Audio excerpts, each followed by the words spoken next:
Brasileiro preso por engano pelo ICE consegue liberdade sob fiança em Massachusetts. Comunidades latinas criam patrulha para alertar indocumentados sobre ações da Polícia de Imigração.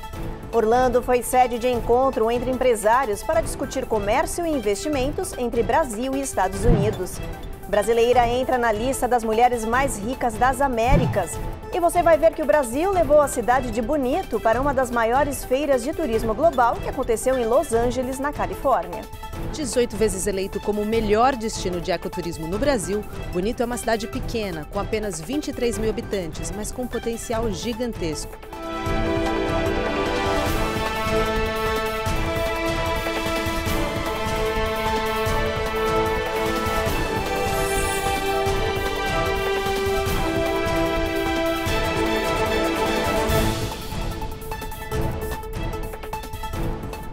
Olá, o Jornal Américas no Ar está começando.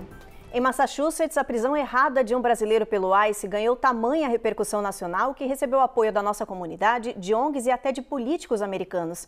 É que Lucas dos Santos Amaral foi detido injustamente depois de ter sido confundido com outra pessoa. Agora, depois de um mês de muita luta, ele finalmente vai ser solto. A advogada da família disse que o brasileiro foi acusado de histórico criminal e violência sem nunca ter passado pela polícia.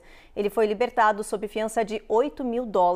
A defesa do brasileiro abriu um processo contra o Departamento de Imigração pedindo indenização. O caso segue na Justiça. A história de Amaral ganhou tamanha repercussão que o senador de Massachusetts, Jamie Edridge, se juntou à causa e comemorou a soltura do brasileiro. Lucas dos Santos Amaral é casado, tem uma filha pequena e a esposa está grávida do segundo filho. Uma nova audiência do caso ainda vai ser marcada. Parabéns para o Lucas e para a sua família, que depois de tanto sofrimento, tanta angústia, ele foi solto mediante uma fiança. Por quê? Porque ele não tinha antecedentes criminais nem ordem de deportação decretada contra ele. Inclusive, existe o questionamento da ilegalidade da prisão que aconteceu contra ele por uma questão chamada profiling, que envolve a discriminação por parte dos agentes que o prenderam. Mas a moral da história que vai para todos os imigrantes, principalmente para os imigrantes que estão com receio, estão com medo das ações da imigração, primeiro, que você não é uma prioridade para a deportação se você não tem antecedentes criminais e nem uma ordem de deportação já decretada, e na pior das hipóteses, você pode ser solto mediante um pedido de soltura sob fiança. Ainda em Massachusetts, a Polícia de Imigração prendeu outro brasileiro, mas esse estava vivendo de forma ilegal aqui nos Estados Unidos. Essa é a foto do momento que Caio Vitor Guimarães da Silva, de 21 anos, foi detido em Bellingham. O brasileiro foi levado para a corte local, mas como Massachusetts é um estado santuário, ele acabou solto. O ICE prendeu novamente o brasileiro e levou o rapaz para uma prisão federal. Eles alegam que Caio tem histórico criminal de agressão também e pertence a uma violenta gangue de rua. O brasileiro estava vivendo de forma ilegal aqui no país desde 2017. Ele vai ser agora deportado. No final de semana, a Polícia de Imigração realizou operações em um bairro de Los Angeles, na Califórnia. Os agentes do ICE se depararam com algo inesperado. Patrulhas comunitárias que estão alertando os indocumentados sobre a presença dos oficiais nas ruas. A patrulha comunitária começa a trabalhar antes do sol nascer, às 5h40 da manhã, no bairro de Linda Vista, em Los Angeles. A missão, procurar por carros suspeitos que possam ser do ICE, a Polícia de Imigração. The goal is always to prevent families from being separated. We had too much family separation. Benjamin Prado, ativista pró-imigrante e membro da patrulha comunitária, explica que o objetivo é prevenir que famílias trabalhadoras sem histórico criminal sejam separadas de forma injusta e ilegal. Ele pertence ao grupo União do Bairro, uma antiga organização que presta apoio aos imigrantes com cursos, roupas, casas para asilados e ajuda jurídica gratuita. Só neste mês de fevereiro, mais de 50 organizações comunitárias de diferentes nacionalidades se uniram nessa missão de impedir processos do ICE e de alertar os indocumentados sobre a presença dos agentes. No domingo, uma equipe de imigração foi flagrada batendo na casa de um indocumentado. Do lado de fora, além dos agentes, ativistas orientavam a família a não abrir a porta. O czar da fronteira, Tol Roman, criticou o trabalho dessas patrulhas comunitárias e disse que eles estavam ajudando indocumentados a se esconderem e a impedirem a ação do governo de prender quem está no país sem status legal. They call it know your rights. I call it how to escape arrest. There's a warrant for your arrest, and they tell you how to hide from ICE. No, don't open your door. Don't answer questions. Já a organização alega que imigrantes que cruzaram a fronteira e ganharam o direito de aguardar processos no país ou possuem vistos temporários não são criminosos. Legalmente, isso é uma ofensa civil e não uma violação da lei, e garantiram que vão continuar atuando. No próximo bloco, você vai ver que cortes de gastos do governo Trump já foram feitos nos anos 90 por um presidente democrata. Tem também o anúncio do fechamento de um dos maiores símbolos da crise migratória em Nova York, o Hotel Roosevelt.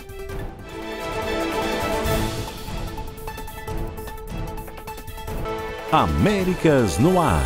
Oferecimento Uninter, a melhor faculdade para brasileiros nos Estados Unidos. Acesse uninteraméricas.com e inscreva-se já. Sendwave. Envie dinheiro para o Brasil sem taxas de envio. Aproveite $15 com o código promocional RECOR15 no seu primeiro envio. Ei, deixa eu aproveitar aqui o intervalo rapidinho. Inscreve no canal, aproveita, deixa isso. E dá aquele like, por favor.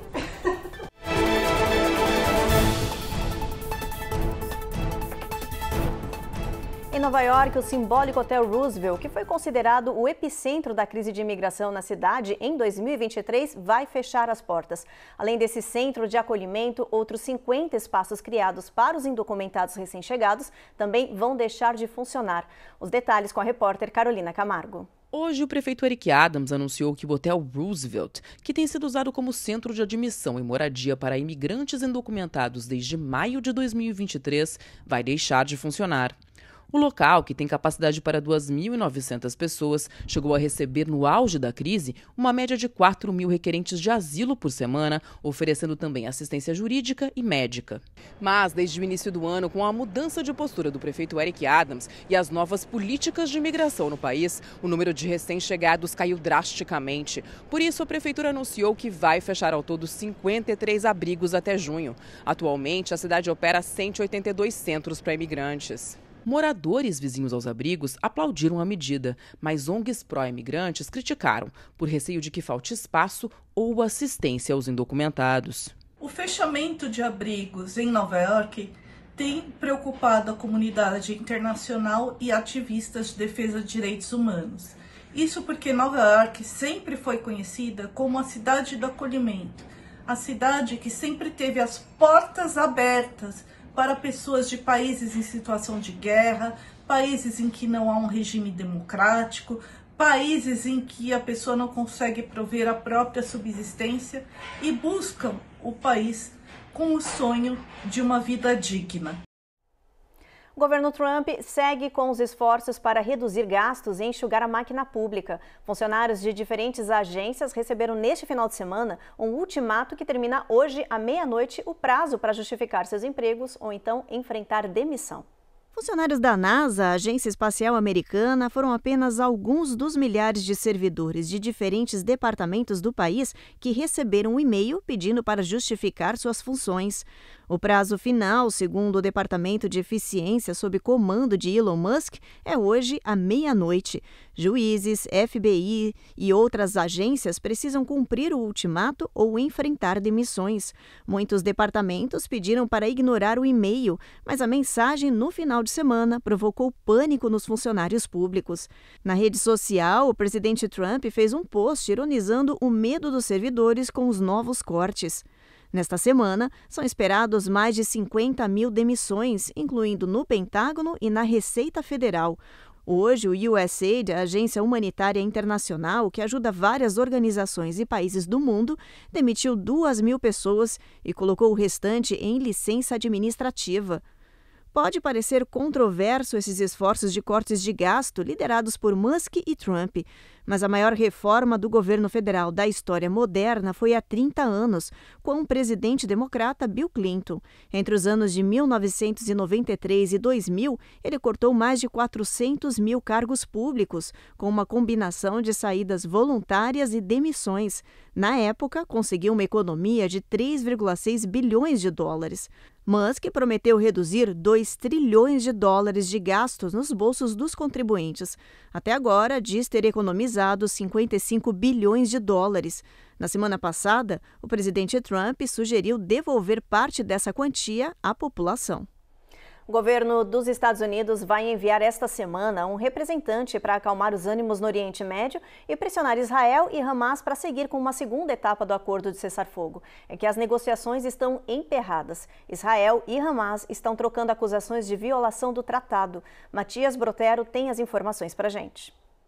O governo de Israel teria oferecido hoje aos mediadores do acordo de cessar-fogo uma proposta para soltar mais de 600 prisioneiros palestinos detidos em Israel em troca da entrega dos reféns mortos.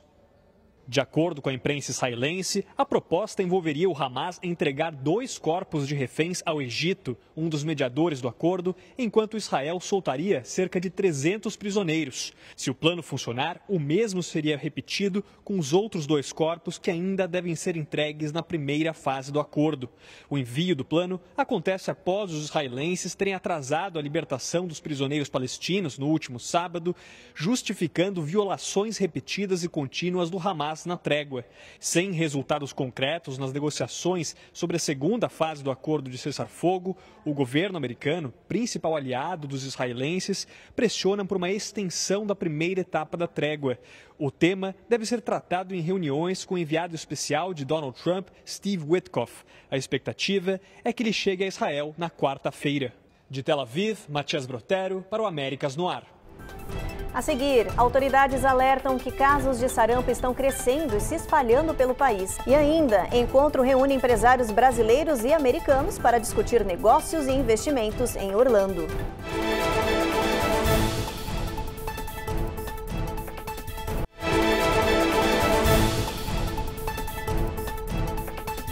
O final de semana em Orlando foi de muita discussão sobre negócios e investimentos entre Brasil e Estados Unidos. O evento, patrocinado pela Câmara Brasileira de Comércio da Central Flórida, atraiu nomes de peso e abriu a porta para diversos empresários da região. A Carla Marinho tem os detalhes para a gente. O comércio exterior e o desenvolvimento econômico nas relações entre Brasil e Estados Unidos estiveram em debate neste fim de semana em Orlando, na Flórida. Além de network e troca de experiências entre empresários e investidores que vivem por aqui, o encontro contou com a presença do deputado federal e economista Luiz Carlos Rauli. Ele compartilhou informações sobre o cenário tributário do Brasil. O gerente-geral de assuntos estratégicos da Apex Brasil, Rodrigo Fonseca, e o cônsul-geral do Brasil em Orlando, João Lucas Quental, falaram sobre o recorde nas exportações brasileiras com a corrente de comércio entre os dois países, atingindo 18,8 bilhões de dólares só no primeiro trimestre de 2024.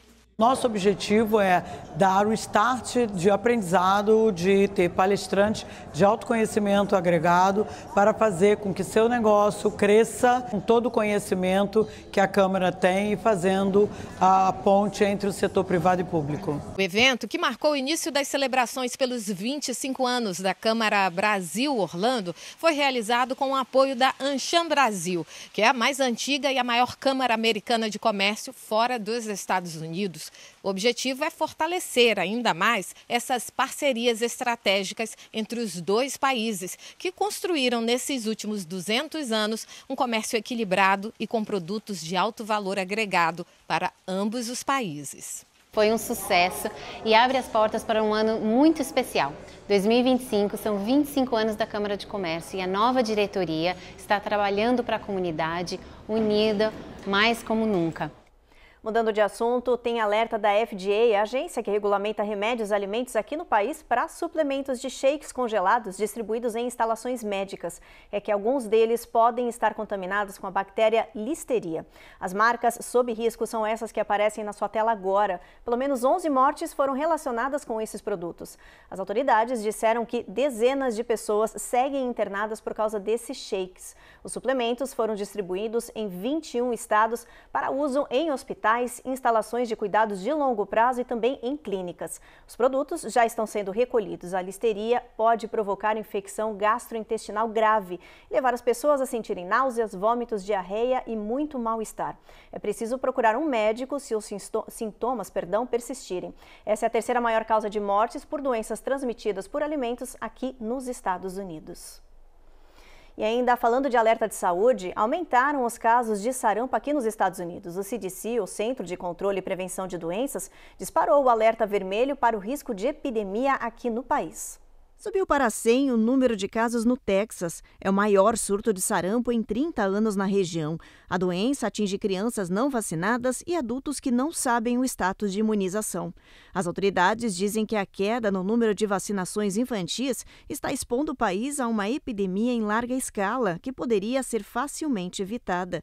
Levantamentos apontam que 17,5% de alunos do jardim de infância pularam vacinas importantes do calendário infantil, por decisão dos pais, e agora estão enfrentando as consequências. O sarampo é uma das doenças mais contagiosas. Apenas uma pessoa pode transmitir o vírus pelo ar para outras 10 que estejam no mesmo ambiente. O CDC alertou que outros 6 estados do país já registram contaminações, mas os casos estão crescendo e se espalhando. O sarampo pode ser leve, mas também pode provocar complicações e levar a cegueira, pneumonia, inchaço no cérebro e até o risco de morte. Na década de 60, esse vírus matava 2,6 milhões de pessoas por ano. Os especialistas estão pedindo às pessoas que não se vacinaram ou não lembram se foram imunizadas para tomar a vacina MMR, conhecida no Brasil como tríplice viral, que protege contra sarampo, rubéola e cachumba. Um brasileiro morreu em um trágico acidente de carro em Orlando, na Flórida. Luiz Celestino, de 27 anos, estava voltando com o marido da casa de uma amiga quando o carro se envolveu em um acidente. O brasileiro acabou caindo do veículo e batendo a cabeça com força no chão. Ele foi levado ao hospital, mas foi constatada morte cerebral.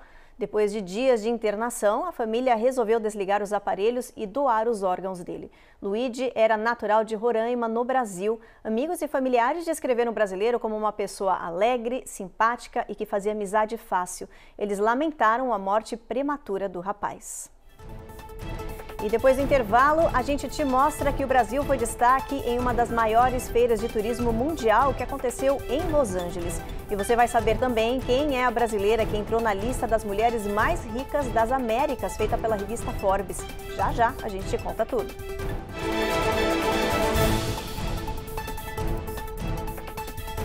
Américas no Ar. Oferecimento Uninter, a melhor faculdade para brasileiros nos Estados Unidos. Acesse uninteramericas.com e inscreva-se já. Sandwave. Envie dinheiro para o Brasil sem taxas de envio. Aproveite $15 com o código promocional RECOR15 no seu primeiro envio.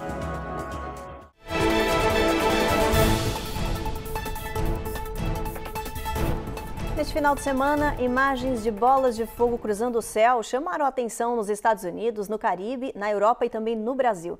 Mas o que pareciam ser meteoros eram, na verdade, pedaços de foguetes espaciais retornando à Terra. Algo que os especialistas disseram que deve se tornar cada vez mais comum e um risco para a segurança das cidades.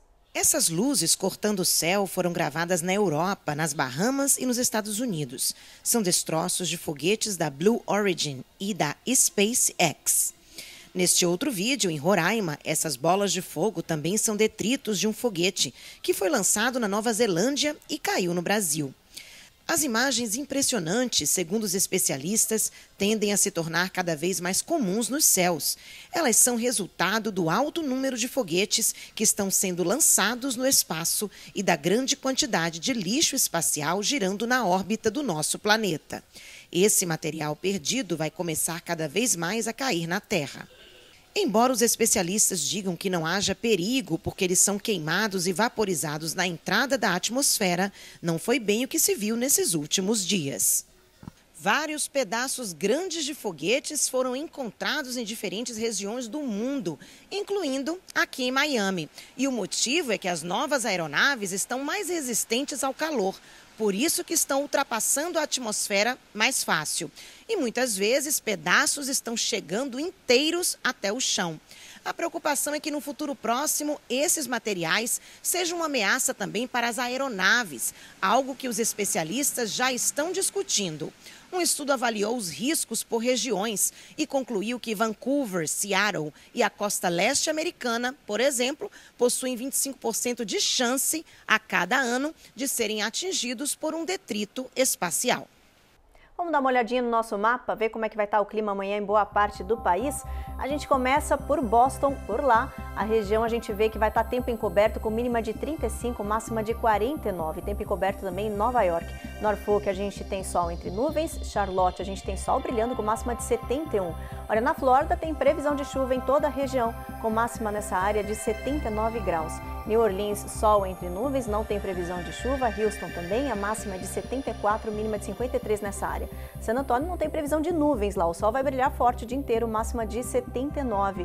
El Paso, mesmo cenário, máxima de 82, mínima de 48. Albuquerque, sol brilhando o dia inteiro, mínima de 44. Phoenix, olha, a máxima é de 87. Sol brilhando em toda essa região aí, a gente vê sol também em Los Angeles. Las Vegas, sol forte, máxima de 82, mínima de 54.